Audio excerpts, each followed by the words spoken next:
Hello అండి అందరికీ welcome back to our channel smart Pragna Telugu channel. ఇవాల్టి వీడియో వచ్చేసి సండే వ్లాగ్. సండే రోజు వ్లాగ్ అనమాట. ఇది చాలా చిన్నది. ఆ రోజు మేము ఏం చేసుకున్నాం ఏంటనేది చిన్న వీడియో. ఫుల్గా చూసి ఒక వీడియోకి ఒక లైక్ అయితే ఇచ్చేసేయండి. ఇంకా సండే కదా, ఏం తిందాం ఏం తెచ్చుకుందాం అనుకుంటూ ఉంటాం కదా. సో మా వారైతే ఇంకా లైవ్ ఫిష్ తీసుకొచ్చారు. చాలా రోజులు అయిపోయింది లైవ్ ఫిష్ తెచ్చి. మా చిన్న పాప ఎక్స్ప్రెషన్ చూడండి ఎలా ఇచ్చిందో. అసలు ఆ ఫిష్ కదులుతూ ఉంటే ఇంకా అది తేగానే అసలు లైవ్ ఫిష్ తెస్తారని తెలీదు. తీసుకొచ్చే ముందు ఒక వాటర్ ఉండే డబ్బాలో దాంట్లో వేసేసాడనమాట. ఇంకా అది కదులుతూ ఉంది. పిల్లలైతే కాసేపు అలా సరదాగా చూస్తూ ఉంటే నేను కొంచెం వీడియో అలా తీశాను. సో నిజంగా లైవ్ ఫిష్ అయితే చాలా బాగుంటుందండి పులుసు, నార్మల్ ఫిష్ కంటే కూడా. కానీ నార్మల్ ఫిష్ కంటే ఇది కొంచెం కాస్ట్ ఎక్కువ. సో అలా అనమాట. ఇంకా నెక్స్ట్ వచ్చేసి మా చెట్టు ఫ్లవర్ పూసిందనమాట. ఈ మధ్య వర్షానికి బాగా వచ్చేసింది రోజా చెట్టు.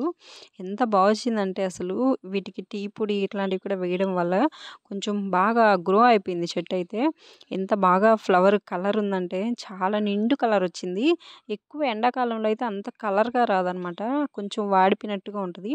ఎంత బాగా అనిపించిందో నాకైతే. ఇంకా కొయ్యాలనిపించదు, అది కోసేసి వాడిపోతుందేమో అని చెప్పేసి కొంచెం చిన్న ఫీలింగ్ అనమాట.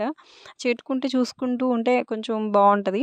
కానీ మా పాపకి స్కూల్కి రోజు ఒక ఫ్లవర్ అయితే పోస్తుంది, ఖచ్చితంగా పెట్టి పంపిస్తూ ఉంటాను. సో నెక్స్ట్ డేకి ఇంకొకటి ఉంది. అలా రోజు ఒక ఫ్లవర్ అయితే ఉంటుంది. ఈ చెట్టు నేను తెచ్చిన మెయిన్ రీజన్ కూడా వచ్చేసి రోజు ఒక ఫ్లవర్ పోస్తుంది. ఎట్టయినా మా పాపకి రోజు ఒకటి పెట్టొచ్చు అని చెప్పేసి నేను 50 రూపాయలు పెట్టి తీసుకొచ్చాను. చెట్టు అయితే బాగా వచ్చేసింది. గోడ కట్టినప్పుడు కూడా పాపం చాలా జాగ్రత్తగా కట్టారు. చెట్టు పాడవకుండా కట్టారు. అంతవరకు చాలా హ్యాపీ.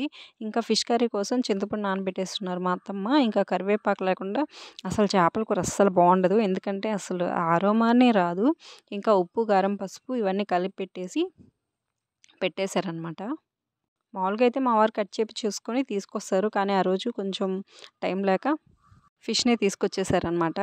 ఇంకా కొన్ని ఫిష్ ముక్కలు వచ్చేసి మా వారు పులుసులో కంటే కొంచెం వేపుకుంటే బాగుంటాయి కదా అని చెప్పేసి కొన్ని తీసి పెట్టేసాము. సో ఇంకా ఫిష్ పులుసు ప్రాసెస్ ఇది. కొంచెం తెలియని వాళ్ళు నెల్లూరు సైడ్ కాకుండా వేరే వాళ్ళు ఎవరైనా ఉంటే వాళ్ళకి బాగా అర్థమవుతుందని చెప్పేసి నేను ఇలా కొంచెం చిన్న వీడియో తీశాను. ఉప్పు, పసుపు, కారం ఇవన్నీ కలిపి ముందుగా ఒక గిన్నెలో తీసి పెట్టేసుకోవాలి. ఇంకా ఆయిల్ వేసుకొని ఆవాలు, జీలకర్ర ఇవన్నీ పోపు దినుసులు వేసుకొని ఉల్లిపాయలు, టమాటాలు కొంచెం వేగనిచ్చిన తర్వాత ఈ కలిపి పెట్టుకున్న చేప ముక్కలను అయితే అందులో వేసేసుకోవాలి. ఆ తర్వాత కొంచెం వాటిని మగ్గనివ్వాలన్నమాట. మూత పెట్టేసి స్లో ఫ్లేమ్లోనే ఉండాలి. లేదంటే పులుసు పోసేసి లాస్ట్లో అయినా ముక్కలు వేసుకోవచ్చు. కొంచెం ఇటు వీలుగా ఉండేవాళ్ళు అలా చేసేసుకోవచ్చు. కానీ మామిడికాయ వేస్తేనే నెల్లూరు స్పెషల్ చేపల పులుసు అయితే రెడీ అవుతుంది. కానీ ఇంకా అల్లం పేస్ట్ అలా వేస్తుంటారు కదా, అది నెల్లూరు స్పెషల్ అయితే కాదండి. నెల్లూరు వాళ్ళు అస్సలు అల్లం పేస్ట్, తెల్లగడ్డ అల్లం పేస్ట్ అయితే అస్సలు వాడరు. మేము వాడేదైతే మామిడికాయ ముక్కలు ఖచ్చితంగా వేయాల్సింది. వేస్తేనే దానికి ఫినిషింగ్ అయిపోయినట్టు అనమాట. లేదంటే చేపల కూరలాగా అనిపించదు మాకు. సో మొత్తానికి చింతపండు పులుసు అయితే వేసేసి కూర అయితే రెడీ అయిపోయింది. లాస్ట్లో కొంచెం మెంతుల పొడి వేసుకొని కొంచెం చిక్కబడిన తర్వాత దించేసుకోవడమే. సో ఇంతే ఫ్రెండ్స్ మా నెల్లూరు స్పెషల్ చేపల పులుసు. ఇంక ఇక్కడైతే మా చెట్టు మునక్కాయ చూడండి ఎంత పెద్దదిగా వేసిందో. ఇదైతే ఫస్ట్ మునక్కాయ. చాలా రోజు నుంచి ఉంది ఈ వీడియో. ఇప్పుడు దీంట్లో ఇంక్లూడ్ చేస్తున్నాను. చూడండి వాళ్ళు ఎవరైనా ఉంటే వాళ్ళకి తెలుస్తుందని చెప్పేసి. ఇది చాలా పెద్ద మునక్కాయ. ఆల్రెడీ నేను షార్ట్ వీడియోలో కూడా పెట్టాను. అవి ఈ మధ్య రీసెంట్గా కాసినవి. ఇదైతే ఫస్ట్ మునక్కాయ అనమాట మేము చెట్టు వేసినప్పుడు. సో ఇది ఇంకా ఎన్ని మంత్స్ అయి ఉంటుందో ఒకసారి ఊహించుకోండి. చాలా రోజు నుంచి ఉంది ఈ వీడియో అయితే. సో అదనమాట. ఇంకా ఫస్ట్ కాయ కట్ చేసిన తర్వాత మేము చాలా హ్యాపీ ఫీల్ అయిపోయాం.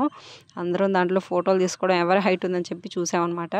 ఇంకా మా చెట్టు వాటర్ యాపిల్స్ ఇవి కూడా ఒక షార్ట్ వీడియో నేను ఖచ్చితంగా పెడతాను. సో ఇంతే ఫ్రెండ్స్ ఇవాల్టి చిన్న వీడియో. ఈ మధ్య రీసెంట్గా సండే వీడియో. సో మీకు నచ్చుంటే ఫుల్గా చూస్తుంటే తప్పకుండా వీడియోని అయితే లైక్ చేసి కామెంట్ చేయండి. సో ఈ కాయల గురించి ఒక షార్ట్ వీడియోలో చెప్తాను. ఫుల్గా చూసినందుకు thank you so much. Thanks for